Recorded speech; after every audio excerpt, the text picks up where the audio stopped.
In settlement of estate of deceased persons, is personal notice required despite publication of notice of hearing?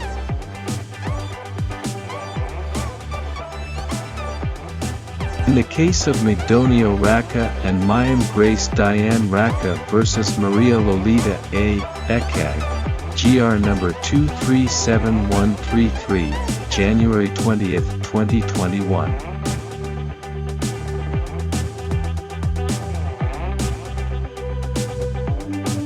The Supreme Court ruled that publication of notice of hearing is not sufficient when the places of residence of the heirs, legatees and devisees are known.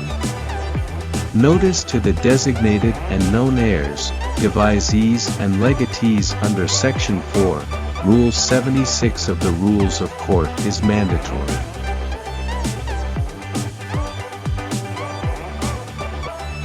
Rule 76 of Rules of Court prescribes two modes of notification of the hearing: a.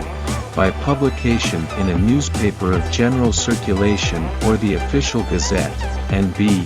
by personal notice to the designated or known heirs, legatees and devisees.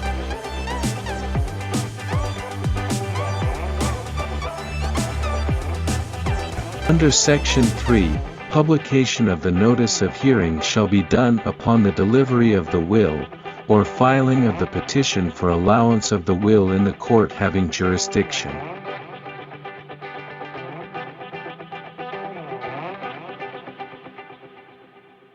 On the other hand, personal notice under Section 4 shall be served to the designated or known heirs, legatees and devisees, and the executor or co-executor, at their residence, if such are known.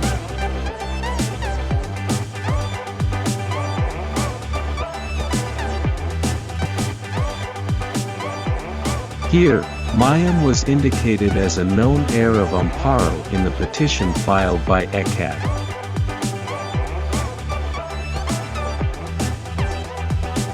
While her status as a compulsory heir may still be subject to confirmation, the petition, on its face, had already informed the probate court of the existence of Mayim as one of Amparo's heirs.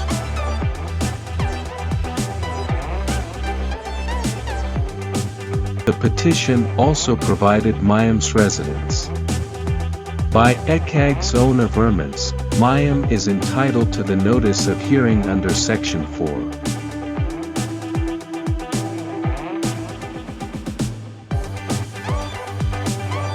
As regards the notice sent to McDonio, the court also finds that the same fell short of the procedural requirements laid down by Section 4.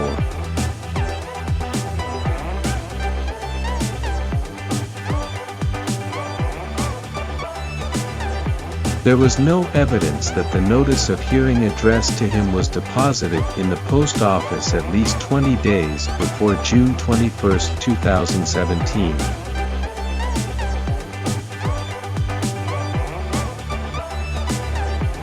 Even if it were assumed that the notice of hearing was personally served to McDonio, the same cannot be said to be substantial compliance.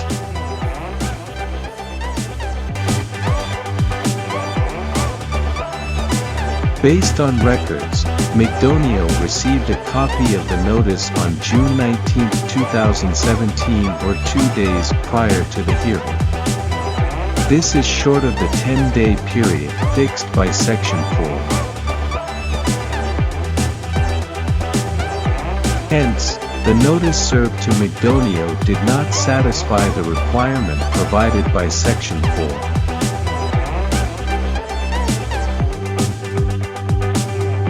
Moreover, the court cannot expect McDonio, an ailing 78-year-old who is not knowledgeable of legal procedures, to intelligently and promptly act upon receipt of the notice of hearing.